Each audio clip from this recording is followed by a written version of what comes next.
Minutes to 8. Let's go back to one of the stories we're talking about today. Money to fund 25 types of cancer treatment will be withdrawn from NHS England's Cancer Drugs Fund from March. The Department of Health says it'll mean new and better drugs will be offered to patients. Critics say that some people could be left without crucial treatments. With us is Mark Flanagan, Chief Executive of Beating Bowel Cancer. Morning to you. Thanks very much for joining us. So you will deal with lots of people who are on some of these drugs which may not be provided in the future. What are your concerns? What are your main issues? Our worries are that in the future, drugs that are currently being given to patients, which are proven to work, which extend life and give better quality of life, will not be available for new patients diagnosed in the future. We think it could be as many as 65% of advanced bowel cancer patients diagnosed in the future could not get drugs they're currently given. Think about it. The doctor's going to have a conversation with patients in a couple of months and saying, you should have been diagnosed in January because I could have given you this drug. The system to decide which drugs to be dropped off the Cancer Drugs Fund has been fundamentally flawed. Not just we at Beating Bowel Cancer, but other cancer charities told not just the chairman of the Cancer Drugs Fund, but also Secretary of State for Health, Jeremy Hunt, the system for deciding which drugs to be dropped is flawed. Stop it. Come up with a better system. But actually, we're all working for a long-term solution. So why are we doing this now until we've got while we haven't got a long-term solution in place? You're talking about extending life as opposed to curing the condition, if you like. By how much do these drugs extend life? Over the treatments that we've now got over the last kind of decade or so have extended life from an average of 8 to 30 months. That's the median average. But I know patients who are still alive some years later because they're getting treatment after treatment.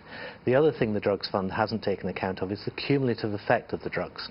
How the drugs work one after the other after the other. It's not drug A, then and then take that into account. It's the effect of drug A, drug B, etc.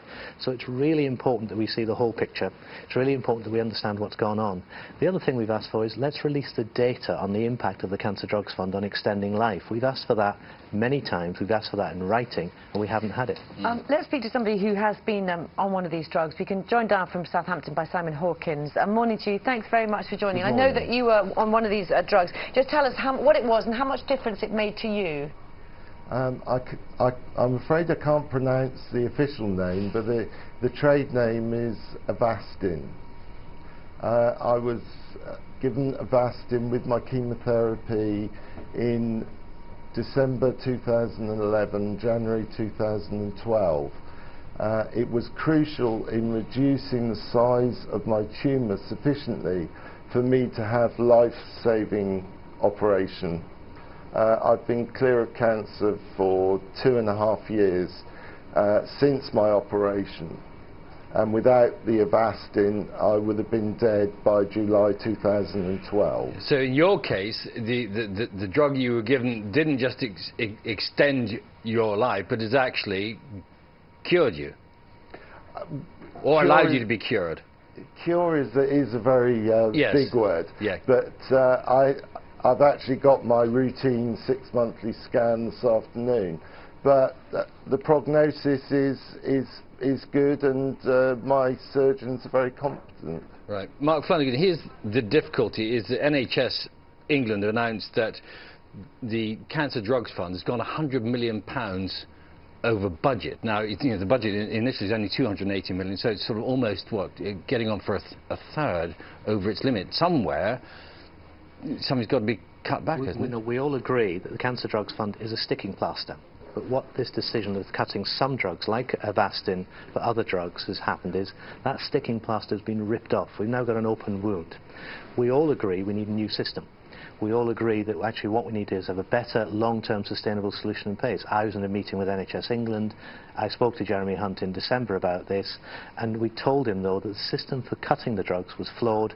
We were all committed to finding a new, longer-term sustainable approach, but until we get that, we need a fairer system for deciding which drugs are necessary and which drugs carry no benefit. We don't accept the statement that these drugs carry no clinical benefit. There are some cases there aren't alternatives. Like Simon, there is no alternative drug for him. Thank you very much, Mark Flanagan. Simon, particularly thank you to you, and good luck with your scan today. I hope it goes well. Thank you very much indeed. Thank you very much. We should add, a spokesman for the Department of Health told us the Cancer Drugs Fund's already helped 60,000 people. Next year they'll spend £340 million so that people get the drugs they need. They did add as well, experts have made decisions to stop routinely funding drugs with limited clinical benefit to make way for new and better drugs. Now, very important weather